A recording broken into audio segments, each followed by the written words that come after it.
최 형사한테 민폐 안 끼치려면 말랑. 아, 뭔데? 앞에 도로 있잖아. 그렇지. 한 5발짝만 더 나와. 야!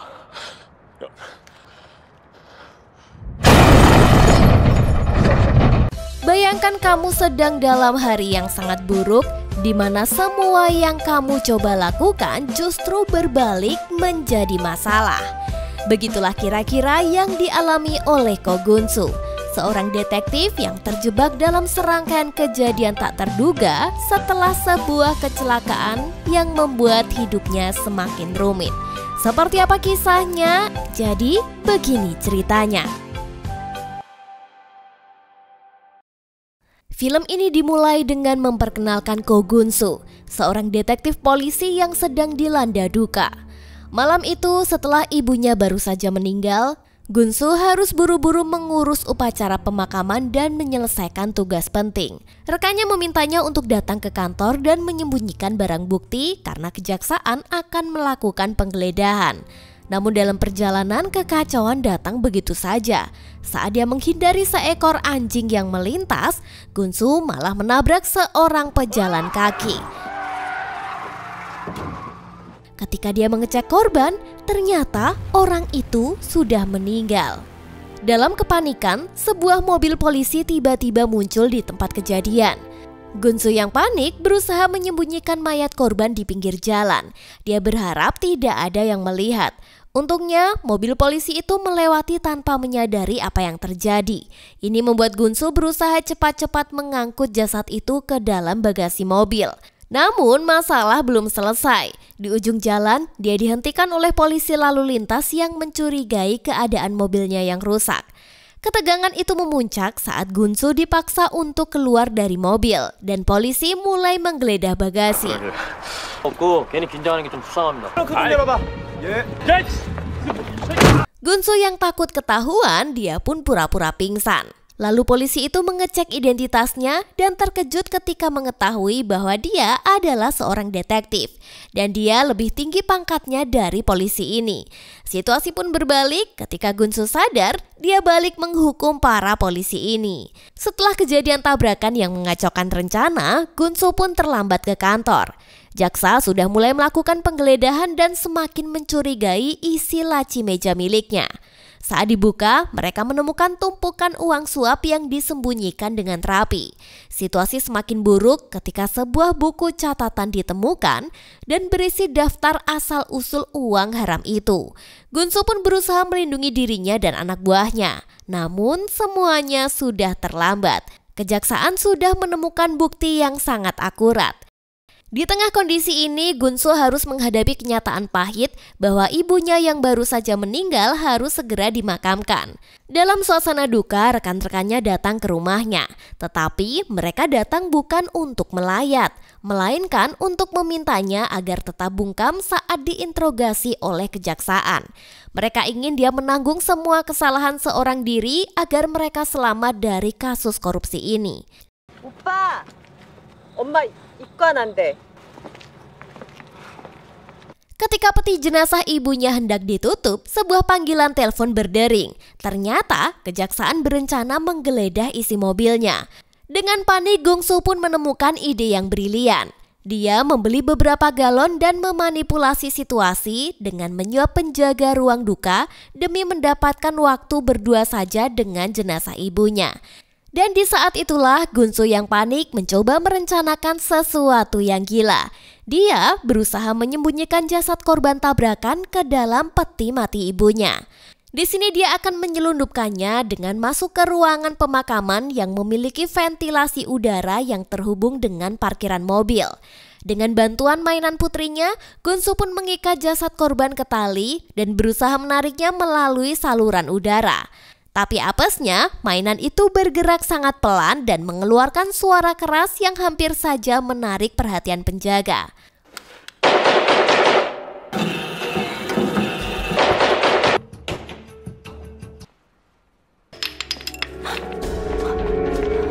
Walaupun hampir ketahuan karena penjaga mencurigai lewat mengecek CCTV, Gonsu tidak menyerah.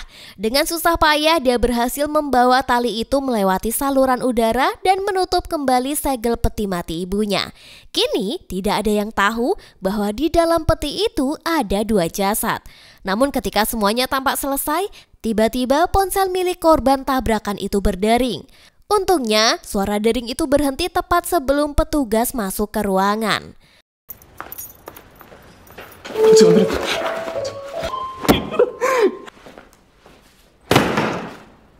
Keesokan harinya dalam perjalanan menuju makam, ponsel itu kembali berdering. Namun, sopir ambulan mengira bahwa itu adalah suara goib. Setelah prosesi pemakaman selesai dan peti ibunya akhirnya dimasukkan ke liang lahat, perasaan Gonsu jadi berkecamuk. Dia sebenarnya lega karena berhasil menutup jejaknya, namun juga merasa bersalah karena telah mencemari pemakaman ibunya dengan kebohongan dan tindakan kriminal. Keesokan harinya, ketua tim menghubungi Gonsu untuk memberi kabar bahwa kasus korupsinya diselesaikan dengan cara kekeluargaan. Di sini jaksa sepakat untuk menutup kasus itu asalkan semua uang yang disita masuk ke kantong mereka. Dan untuk menutupi tabrakan yang dia sebabkan, Gonsu sengaja menabrakkan mobilnya dan menciptakan alibi yang bisa dia gunakan nanti. Sejak saat itu, rekan-rekannya pun berhenti menerima suap dan mereka bekerja keras untuk menangani kasus berikutnya. Namun, mereka tidak menduga bahwa kasus berikutnya yang harus mereka tangani ternyata berkaitan dengan korban tabrakan itu. Polisi menduga pembunuhan itu terkait dengan persaingan bisnis. Ironisnya, orang yang mereka cari ternyata sudah mati. Dan Gonsu menyadari bahwa langkah yang kemarin dia ambil membuat semuanya menjadi kacau. Sesampainya di lokasi, polisi dibuat bingung karena tersangka tampaknya kabur tanpa membawa barang-barang pribadinya. Gonsu yang sejak tadi hanya diam dan berusaha tenang, mulai jadi cemas. Namun situasi semakin aneh ketika anjing yang menjadi saksi tabrakan kemarin muncul kembali di lokasi itu. Ternyata jalan raya di depan gudang Guangmin adalah tempat kecelakaan itu terjadi. Ketika polisi mulai menyelidiki, mereka mendapatkan informasi tentang kasus tabrak lari beberapa malam yang lalu. Korban tabrakan bahkan dimasukkan ke dalam bagasi mobil. Dan saat kejadian itu, Gonsu tidak menyadari bahwa sebuah CCTV di dekat tiang listrik merekam semua kronologinya. Gonsu berusaha keras agar kasus ini diserahkan kepadanya, tapi ketua tim justru menugaskan detektif Choi untuk menangani. Meski begitu, Gonsu yang tidak mau ketahuan tidak menyerah untuk merebut kasus ini. Malam itu dia datang ke kantor polisi sambil membawa makanan dan berpura-pura akrab untuk bisa memeriksa hasil rekaman CCTV. Sayangnya, CCTV ternyata tidak merekam tabrakan itu. Namun, detektif Choi yang biasanya kurang cakap tiba-tiba menemukan sebuah petunjuk penting. Dia menyadari ada sebuah mobil yang tampaknya melintas di jalur yang seharusnya kosong. Mobil itulah yang dipastikan telah menabrak korban. 그 팔이네. 맨 앞에 팔. 3 아니야? 3? 팔 맞네요. 팔 앞에도 힘이. 다음 번호가 나는 쉬어 모르겠다. 뭐지? Untungnya mereka tidak bisa memecahkan kode plat kendaraan itu. Di sini Gonsu sudah sedikit lega. Malam itu setelah pulang ke rumah, Gonsu mendapatkan kabar dari istrinya yang baru saja bertemu dengan peramal andalannya. Peramal itu dengan pede mengatakan bahwa mendiang ibu Gonsu memiliki selingkuhan. Bahkan pria itu sedang berbaring di sisinya. Gonsu yang sebenarnya sangat merasa bersalah atas kejadian tabrakan kemarin kini jadi semakin tertekan. Dia mulai berpikir bahwa jangan-jangan arwah ibunya tidak tenang, bahkan terperangkap dalam peti bersama orang yang tidak dikenalnya. Keesokan harinya di kantor telepon berdering. Ternyata itu adalah panggilan dari orang yang melaporkan kecelakaan kemarin. Gonsu panik, dia berusaha menangkis laporan itu, tapi telepon kantor terus berbunyi. 어디로 데려갔나요, 고 형사님? 뭐야? 검정색 로체 고건수 씨. Tak lama kemudian, nomor pribadi Gonsu juga dihubungi oleh si pelapor misterius. Orang itu sudah tahu bahwa Gonsu adalah pelakunya. Meski Gonsu berusaha menyangkal, si pelapor mengancam akan melaporkan kasus ini ke polisi. Di sini Gunsu sadar si pelapor sedang menelpon dari sekitar kantor polisi itu. Dia lalu memutuskan untuk mengejarnya dan tak lama kemudian mobil mereka terjebak di persimpangan lampu merah. Si pelapor dengan sengaja memberikan isyarat agar Gunsu keluar dari mobil.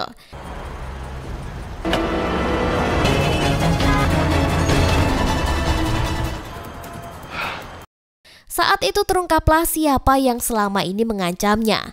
Dia adalah detektif Park Chang-min, seorang anggota kepolisian juga. Beberapa saat kemudian, rekan-rekan Gunsu mendatangi pemakaman ibunya. Mereka berusaha melacak nomor telepon Gwang-min. Dan anehnya, sinyal terakhir terdeteksi di sekitar wilayah pemakaman. Kepanikan kembali menyelimuti Gunsu yang kembali diteror oleh telepon misterius. Namun kali ini, dia tidak lagi terperangkap. Gunsu sadar bahwa orang yang mengancamnya sepertinya tidak punya bukti yang kuat tentang tabrakan itu. Sore itu telepon di ruangannya terus berdering. 교통사고 제보 전화라는데. 장난전화야, 장난전화. Gunsu yang panik berusaha menghindar, tapi telepon tetap masuk. Tiba-tiba Chang-min muncul di depan dan berpura-pura minta maaf karena salah sangka soal pelaku investasi bodong. 씨발 이거 아니냐? 아 미안해. 내 돈 갖고 튄 놈인 줄 알고. Namun Gunsu langsung sadar jika Chang-min inilah orang yang selama ini menerornya. Di sini Gunsu mengikuti Chang-min ke toilet. Dia bertanya-tanya apa rencana sebenarnya. Ternyata Chang-min tidak berniat memeras uang Gunsu. Dia hanya ingin jasad Gwang-min yang disembunyikan di dalam kuburan. Mendengar itu, Gwang-su marah dan menghajarnya. Tetapi Chang-min tetap tenang. Dia bahkan pura-pura kabur hanya untuk memancing Gunsu masuk ke dalam jebakannya. Dalam pertarungan itu, Gunsu nyaris kehabisan nafas. Namun akhirnya dia menyadari bahwa Chang-min bukanlah orang sembarangan. Sebelum pergi, Chang-min memperingatkannya untuk mengeluarkan jasad Gwang-min dari kuburannya. Malam itu, Gunsu menuju makam ibunya untuk menggali jasad Gwang-min. Saat memeriksa tubuhnya, dia menemukan 2 luka tembakan di dada korban. Itu artinya Gwang-min bukan mati akibat tabrakan, melainkan memang dia dibunuh. Pertanyaannya, siapa yang menembaknya? Gunsu kemudian pergi ke rumah Gwang-min untuk mengambil ponselnya dan mengisi baterai.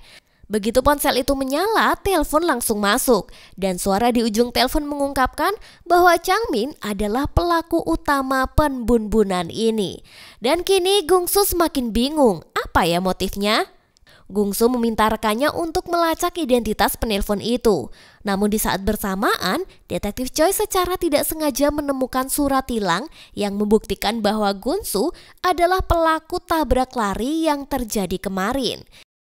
Gunsu akhirnya berhasil melacak penelpon misterius. Namun saat akan diinterogasi, orang itu malah melarikan diri. Kejar-kejaran pun terjadi. Untungnya orang itu terjatuh dari tangga dan tertabrak mobil. Ternyata pemuda itu bernama Chul. Dan selama diinterogasi dia enggan membuka mulut. Gunsu pun terpaksa mengancam akan membuangnya dari atas gedung jika tidak mengungkapkan motif pembunuhan Gwang-min. Chul akhirnya mau membuka suara. Menurutnya, Gwang-min mencuri kunci gudang uang milik Chang-min yang dulu adalah rekan bisnisnya. Ternyata Chang-min ini adalah detektif narkotika yang memanfaatkan jabatannya untuk mencuri barang bukti narkoboy. Alih-alih dimusnahkan, narkoboy itu justru diselipkan ke dalam minuman di klub malam yang dikelola oleh Gwang-min. Akhirnya ini pun membuat klub itu jadi semakin laris. Namun ketika Gwang-min berkhianat dan mencuri kunci gudang uang, Chang-min pun memutuskan untuk menghabisinya.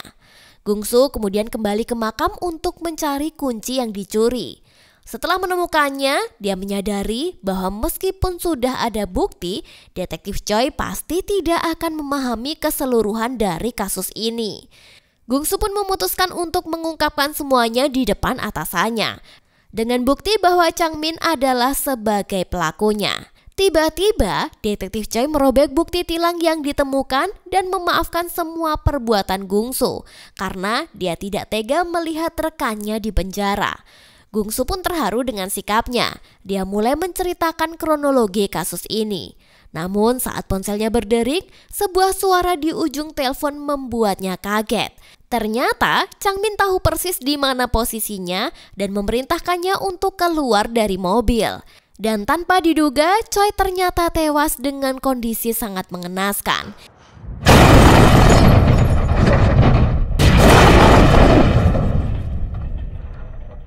Kejadian ini pun benar-benar membuat Gungsu emosi. Dia sudah tidak peduli lagi jika akhirnya harus dipenjara, asalkan kematian rekannya harus dibalaskan.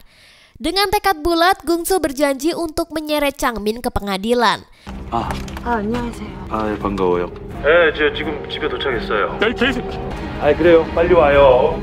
Namun saat kembali ke rumah, dia mendapati semuanya baik-baik saja.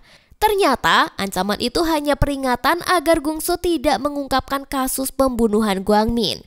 Meskipun terancam, Gungsu tetap berniat membalaskan kematian Choi agar keluarganya tidak terseret. Dia pun memutuskan untuk mengirim mereka pergi ke pantai. Setelah itu, Gungsu mengganti peluru pistolnya dan diam-diam mengambil sebuah bom. Pagi harinya, Gungsu menuju lokasi pertemuan yang sepi di pinggir kota. Setelah jasad Gwangmin diserahkan, Changmin melakukan inspeksi mendadak. Sejak awal, Changmin sudah curiga Gungsu akan memberikan perlawanan. Namun dia tidak menyangka bahwa gantungan kunci yang dia periksa adalah detonator bom yang sudah dipasang Gungsu. Bom yang Gungsu sembunyikan pada jasad Gwangmin sebenarnya berhasil terdeteksi dengan alat detektor. Namun Changmin salah paham. Dia mengira suara detektor berasal dari kunci gudang uang yang masih ada di tubuh Gwangmin. Setelah pemeriksaan selesai, Gungsu dipersilahkan untuk pulang. Hampir saja dia dihabisi untuk menutupi kasus ini, namun Gungsu dengan tenang mengatakan bahwa dia sudah menyiapkan rencana cadangan, yaitu jika dia mati, semua bukti akan masuk ke meja propam. Ancaman itu pun membuat Changmin kagum dan menganggap Gungsu cukup cerdas. Bahkan dia sempat mengajaknya untuk makan bersama. Namun sejak awal Gungsu sudah menekan detonator bom yang disembunyikan di tubuh Gwangmin.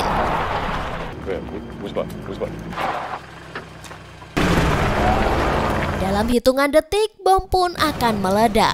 Mobil Changmin pun terpental dan terjun ke danau. Meski mobilnya sudah terbalik, Gungsu tetap tidak yakin bahwa Changmin tewas.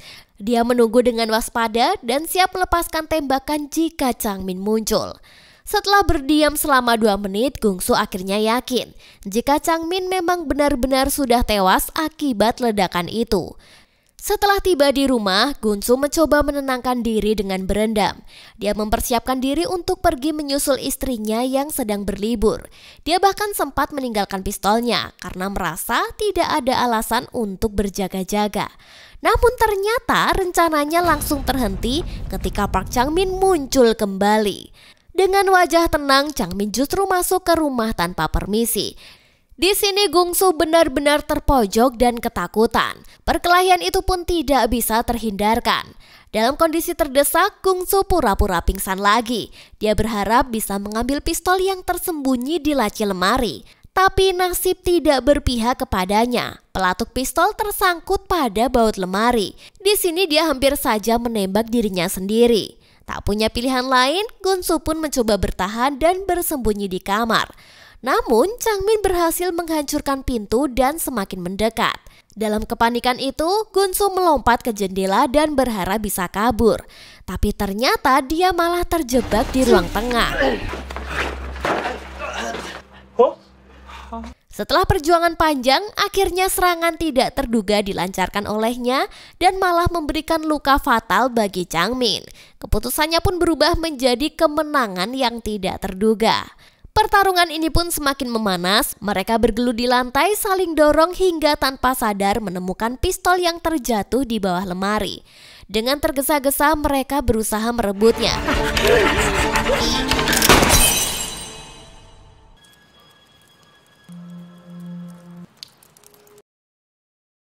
Tak lama setelah itu, Gungsu dibawa untuk diinterogasi oleh pihak kepolisian.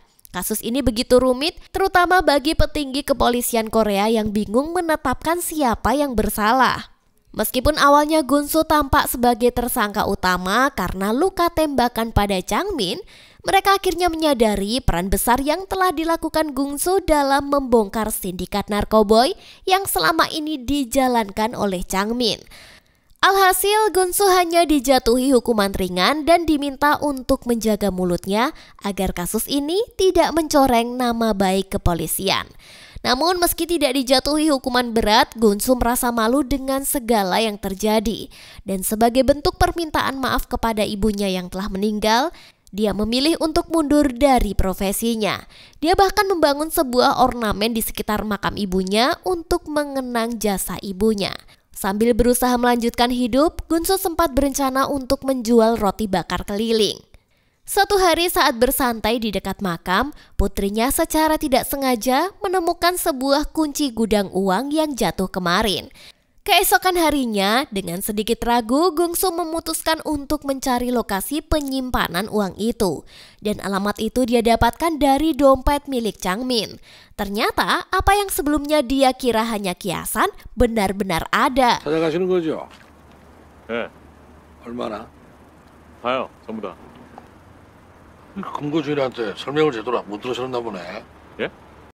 Dan saat dia membuka pintu gudang itu, dia menyadari bahwa hidupnya akan berbelok ke arah yang tidak pernah dia bayangkan. Ya, begitulah cerita ini berakhir. Kadang keputusan yang kita buat karena tergesa-gesa membuat konsekuensi yang tidak terduga. Tapi keberanian untuk menghadapi kenyataan adalah langkah pertama untuk menebusnya.